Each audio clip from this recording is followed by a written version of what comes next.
کریم صلی اللہ علیہ وسلم کا معمول تھا. ابھی اس کلچر کو کب پہنچے گا ہمارا ماڈرن کلچر؟ اسلام کی اس تہذیب کو کون اپنائے گا؟ کب اپنائے گا؟ ارے ہم ہینڈ واش کرتے ہیں، کبھی کریم سے کرتے ہیں، کبھی کسی صابن سے کرتے ہیں، کبھی کسی فریش سے کرتے ہیں. اسلام نے بتایا تمہارے گھر کے سامنے نہر بہ رہی ہو 5 مرتبہ وضو کرو. اس سے ایڈوانس لٹریچر کلچر کون سا ہو سکتا ہے اعلیٰ ترین صفائی کا؟ ایسے کلچر کو بھی دنیا اپنے ٹائم پیدا کرنے چاہیے تو اور 5000 سال چاہیے، جس کو اسلام نے 1500 سال پہلے دنیا کے سامنے لا کر کھڑا کیا. رسول نے بتایا لولا اشق علی امتی لامرتهم بالسواک، اگر میری امت پر گرا نہ گزرتا تو میں انہیں مسواک کا حکم دیتا، واجب قرار دیتا. امت کو مشکل ہوگی. ارے صحابہ تو اپنے کانوں کے اوپر جیسے کارپینٹر پینسل رکھتا ہے اس طریقے سے رکھا کرتے تھے. مسواک کا استعمال اس طریقے سے کیا کرتے تھے. اگر دینا چاہتے ہو پیغام 12 ربیع الاول کا، دنیا کو یہ پیغام دو کہ ہمارا ہتھیار مسواک ہے. مرض الموت میں بھی ہے ہمارے لیے شہد کا کام کر سکتا ہے، جیتے جی تو ہم اس کو لازمی قرار دیں. ایسے کلچر کو اپنائیں میرے نوجوانوں، میرے بھائیوں، کہ یہ رسول کریم صلی اللہ علیہ وسلم کی سنت ہے. 12 ربیع الاول یہ میسج دیتا ہے، سورج کچھ اور اٹھتا ہے. رسول کریم صلی اللہ علیہ وسلم کی بے چینی بڑھتی چلی جاتی ہے. حضرت عائشہ آپ کی اس بے چینی کو دیکھتی ہیں. آپ کے بازو میں ایک تشت لگا کر رکھا جاتا ہے، اس کے اندر پانی ہوتا ہے. آپ اس میں اپنا دہنا ہاتھ ڈالتے ہیں اور جسم مبارک پر ملتے جاتے ہیں اور بار بار پڑھتے ہیں اذهب الباس رب الناس فاشفی انت الشافی لا شفاء الا شفاء. پڑھتے پڑھتے آپ پر بے ہوشی طاری ہو جاتی ہے اور وہی الفاظ اور وہی طریقہ کار ام المومنین عائشہ رضی اللہ تعالی عنہا اپناتی ہیں. آپ اس پانی کو لیتی ہیں، اللہ کے رسول کے جسم مبارک پر ملتی ہیں اور یہی دعا پڑھتے رہتی ہیں اذهب الباس رب الناس فاشفی انت الشافی لا شفاء الا شفاء. یہ 12 تاریخ کا رسول کے گھر کا ماحول ہے میرے بھائی. ساری امہات المومنین سہمی ہوئی ہیں. آنے والے صحابہ رسول کریم صلی اللہ علیہ وسلم کو دیکھ رہے ہیں. اتنے میں حضرت اسامہ بن زید داخل ہوتے ہیں. وہ لشکر کے سردار ہیں، سپاہ سالار کی حیثیت ہے. اللہ کے رسول صلی اللہ علیہ وسلم کی نظریں ان کی نظروں سے ٹکراتی ہیں، آنکھیں بھر آتی ہیں. وہ جھکتے ہیں، بڑی مشکل سے اللہ کے رسول صلی اللہ علیہ وسلم کے سر پر ہاتھ رکھنا چاہتے ہیں، آنکھیں بھر آتی ہیں. الوداعی رخصتی گویا کہ آپ دے رہے ہیں ایسا لگتا ہے، کیونکہ اسامہ اللہ کے رسول کو بڑے پسند تھے. حضرت حسین کو، حضرت حسن کو ایک پارٹی پر بٹھاتے، حضرت اسامہ کو ایک پارٹی پر بٹھاتے، دونوں کو کس کس کر اپنے کلیجے سے لگا کر کہتے اے اللہ میں ان دونوں سے محبت کرتا ہوں، احببہما، تو بھی ان دونوں کو چاہا. اتنے عزیز تھے. لوگوں نے جب حضرت اسامہ کے سلسلے میں بات کی کہ یہ نوجوان ہے، یہ غلام کا لڑکا ہے، اللہ کے رسول صلی اللہ علیہ وسلم نے کہا اس کے باپ کے بارے میں بھی تم پہلے ایسے ہی کہہ چکے تھے، اس کا باپ بھی تم سے بہتر ہے، یہ بھی تم سے بہتر ہے اور یہ اس عہدے کا مستحق ہے. رسول کریم صلی اللہ علیہ وسلم جب حضرت اسامہ ودا لیتے ہیں، کچھ اور وقت بڑھتا ہے. کچھ بات اللہ کے رسول صلی اللہ علیہ وسلم حضرت علی کو لکھوانا چاہتے ہیں، بلاتے ہیں، کچھ کہنا چاہتے ہیں. حضرت علی قریب آتے ہیں. حضرت عائشہ آپ کی اس بے چینی کو دیکھ کر آپ سیدھے بیٹھ کر اپنی ٹھوٹی اور سینے کے درمیان میں رسول کریم صلی اللہ علیہ وسلم کو لٹا دیتی ہیں. رسول کریم صلی اللہ علیہ وسلم کی بے چینی لمحہ بہ لمحہ بڑھتی جاتی ہے. یہ 12 ربیع الاول کے صبح کا زوال سے پہلے کا واقعہ ہے اور ہمارے یہاں دعوتیں ہو رہی ہیں، جشن منایا جا رہا ہے، لاؤڈ اسپیکر کی آوازیں آسمان پھاڑ رہی ہیں، پڑوسیوں کو تکلیف دے رہی ہیں، راستے روکے جا رہے ہیں اور مدینہ منورہ سو رہا ہے، مایوس سو رہا ہے، غم زدہ ہے، انتہائی غم زدہ ہے. جیسا کہ آپ نے بتایا کہ روشن دن وہ تھا جب اللہ کے رسول مدینہ منورہ آئے تھے. بچہ بچہ گیت گا رہا تھا، طلع البدر علینا من ثنیات الوداع وجب الشکر علینا ما دعا للہ دا. یہ نغمات. اور آج کا دن جب رسول کریم صلی اللہ علیہ وسلم زوال کا وقت ہو چکا ہے، تھوڑا سا سورج نیچے کو ڈھلتا ہے، گویا کہ زوال آفتاب ہوا ہے. اللہ کے رسول صلی اللہ علیہ وسلم حضرت علی کو بلا کر کچھ کہنا چاہتے ہیں، زبان سے الفاظ نکل رہے ہیں لا الہ الا اللہ ان للموت سکرات، اس کے بعد حضرت علی کچھ اور چھوٹتے ہیں، آپ ان سے کہتے ہیں الصلاۃ الصلاۃ وما ملکت ایمانکم وما ملکت ایمانکم، تاریخ کی کتابوں میں یہ الفاظ 2 مرتبہ دہرائے گئے ہیں۔ پھر اس کے بعد آپ کا ہاتھ اٹھتا ہے اللہم فی الرفیق الاعلی اللہم فی الرفیق الاعلی، پھر اس کے بعد وہ ہاتھ نیچے کی طرف مائل ہو جاتا ہے اور اس کے ساتھ ہی انا للہ و انا الیہ راجعون، رسول کریم صلی اللہ علیہ وسلم کے جسد خاکی سے حضرت موت کا فرشتہ روح قبض کر کر جاتا ہے۔ یہ 12 ربیع الاول کا واقعہ ہے میرے بھائی۔ سانس تھم جاتی ہے مدینے کی، صحابہ پریشان ہو جاتے ہیں۔ عبداللہ نامی ایک صحابی ہے، جب ان کو یہ اطلاع ملتی ہے ان کا ہارٹ فیل ہو جاتا ہے، مر جاتے ہیں۔ حضرت عثمان اپنی زبان نہیں کھول پاتے، 24 گھنٹے گفتگو کرنے کے قابل نہیں ہوتے ہیں۔ تمام صحابہ ایک دوسرے کے سامنے ٹھٹر جاتے ہیں، منکمش ہو جاتے ہیں، ایسے لگتا ہے کہ ایک بہت بڑی آندھی آئی، ایک بہت بڑا طوفان گزر کر سناٹا چھا جاتا ہے۔ تاریخ کی کتابوں میں لکھا ہے، انہی لوگوں کی کتابوں میں لکھا ہے کہ اس دن کا سورج جب اگا تو اس کی روشنی بہت ہی مدھم اور کمزور تھی۔ یہ تاریخ میں 12 ربیع الاول اس طریقے سے رقم کیا گیا ہے میرے بھائیوں۔ ہم ہندوؤں پر کہتے ہیں ہمارے مذہب کی تاریخ کو تم نے تبدیل کیا، ہمارے بادشاہوں کی تاریخ کو تم نے مسخ کیا، اس کے اندر الٹ پھیر کی۔ ہم اپنی تاریخ کو مسخ کر رہے ہیں۔ طاہر القادری نے یہ بات لکھی ہے، عبد الکریم اظہری نے یہ بات لکھی ہے، احمد رضا نے یہ بات لکھی ہے، اور جتنے ان کے علماء کرام ہیں ان سب لوگوں نے یہ باتیں رسول کریم صلی اللہ علیہ وسلم کی وفات کے چیپٹر کے بارے میں لکھی ہے کہ مدینہ اس دن اداس تھا۔ مدینے کی گلیوں کی قسمیں کھاتے ہو اپنی نعتوں میں، مدینے کی عظمت اور اس کے گنبد خضرا کے چرچے کرتے ہو۔ ارے وہ گنبد خضرا کے نیچے کا ہی حصہ تھا جہاں پر رسول کی لاش پڑی ہوئی تھی، حضرت عائشہ اپنے ہوش کھو بیٹھی تھی، چلایا تھا انہوں نے کہ یہ کیا ہو گیا ہے۔ امہات المومنین کو یقین نہیں آیا تھا کہ ایسا بھی ہو سکتا ہے، ایک ایک لمحہ ضرور تکلیف سے گزر رہا تھا، لیکن یہ نہیں معلوم تھا کہ تکلیف ایسی بھی ہوتی ہے، درد اتنا بڑا ہوتا ہے، کرب اتنا عظیم ہوتا ہے۔ نے کہا حضرت اسامہ کی والدہ ام ایمن نے کہا اللہ کے رسول کی منہ بولی بات تھی کہ زمین سے آسمان کا رشتہ ٹوٹ گیا، وہی ختم ہو گئی، نبوت کا سلسلہ ٹوٹ گیا، زمین سے برکتیں اٹھ گئی۔ آج کے دن زمین سے برکتیں اٹھ گئی، زمین سے رحمتیں اٹھ گئی، اس لیے کہ رحمت للعالمین اٹھ گیا۔ مجال تھی کسی کو کسی احکام کے سلسلے میں بات کرنے کی، انتظار کیا جاتا تھا وحی کا۔ اب کس بارے میں انتظار کریں گے؟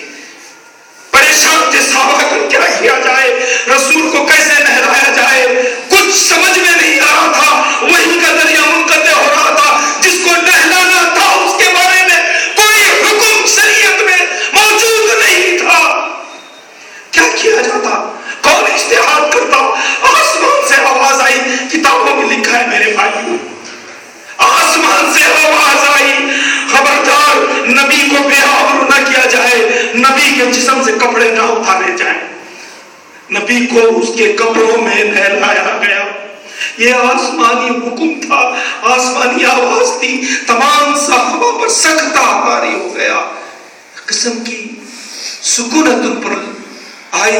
ان کو یہ پیغام ایک ساتھ سب نے سنا کہ رسول کے کپڑے نہیں اتارے جائیں گے، رسول کو اسی کپڑوں میں نہلایا جائے گا۔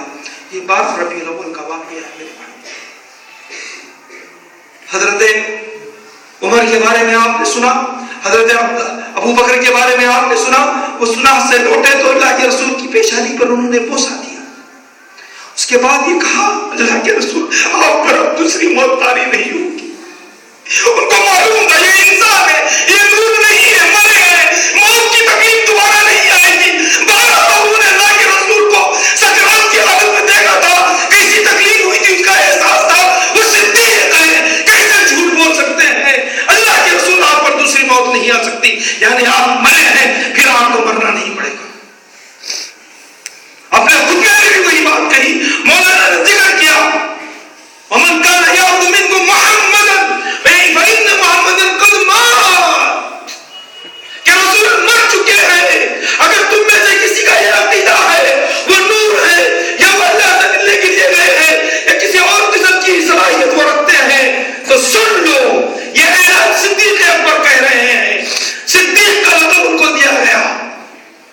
جھوٹ بول سکتے ہیں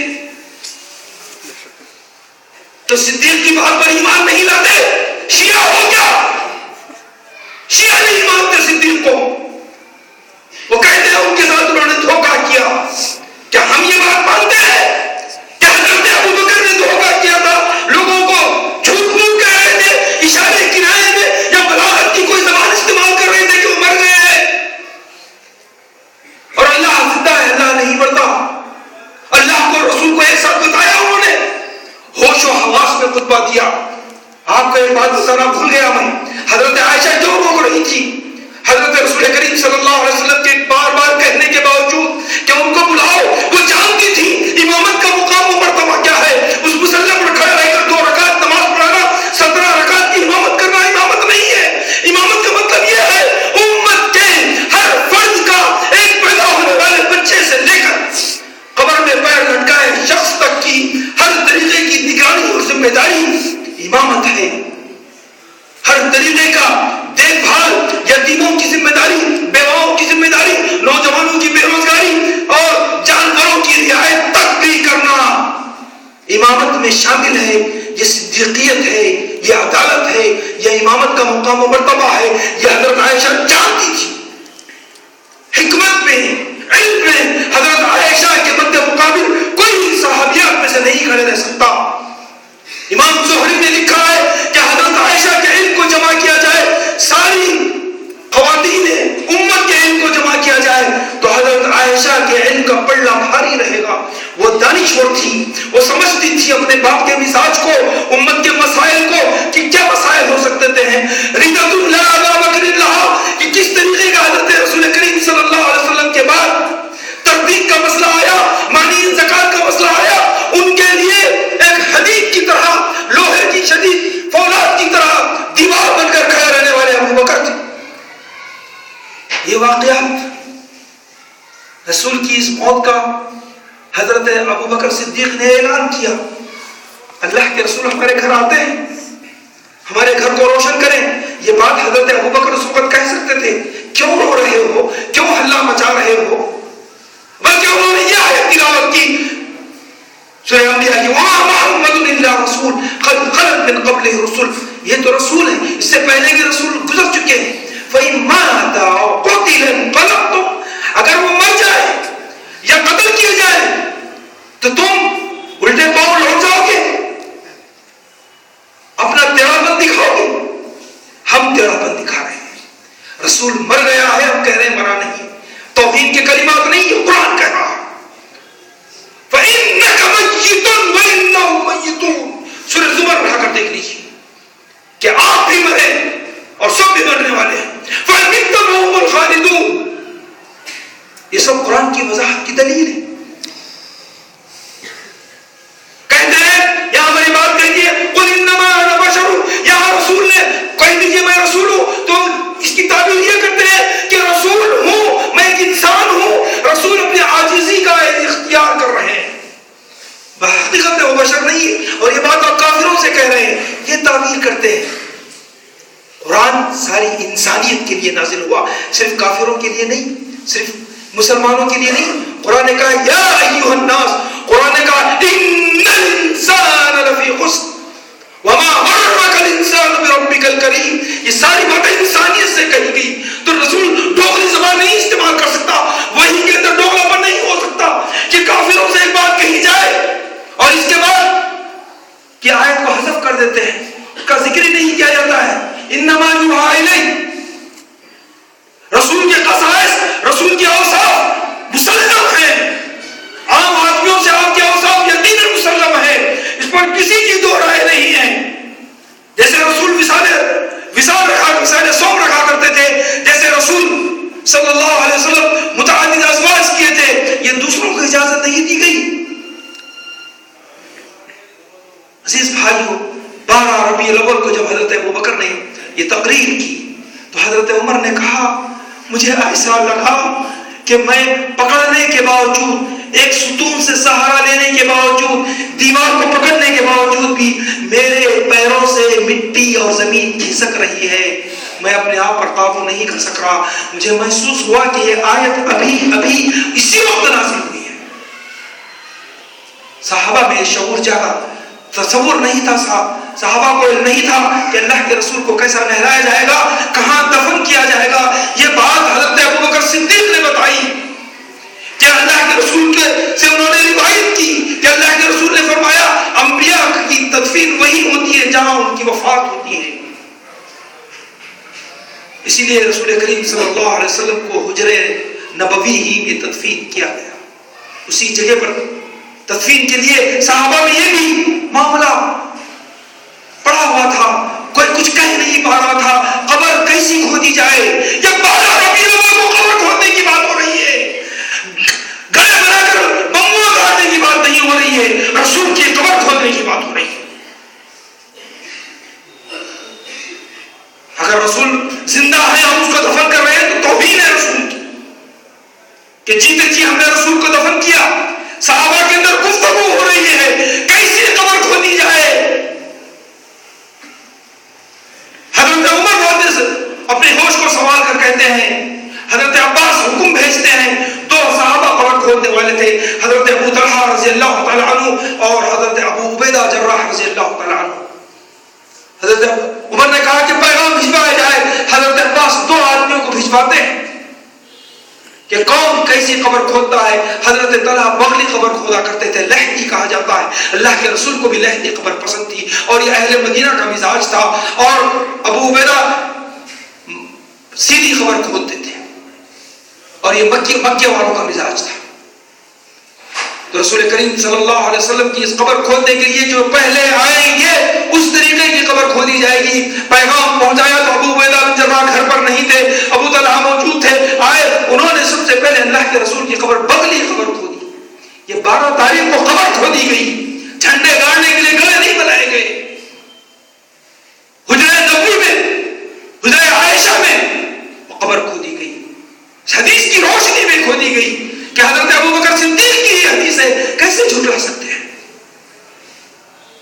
کہ بغلی قبر کھودی گئی. اور اس کے بعد 5 صحابہ نے اللہ کے رسول صلی اللہ علیہ وسلم کو نہلایا. نہلانے والوں میں حضرت علی, حضرت عباس, حضرت قسم بن عباس, حضرت فضل بن عباس, حضرت اسامہ بن زید شامل تھے. انصاریوں نے احتجاج کیا کہ آخری وقت ہمیں اس برکت میں شامل کیجیے, آخری وقت ہمیں اس برکت میں شامل کیجیے کہ ہمیں اللہ کے رسول پہ حصہ لینے دیجیے.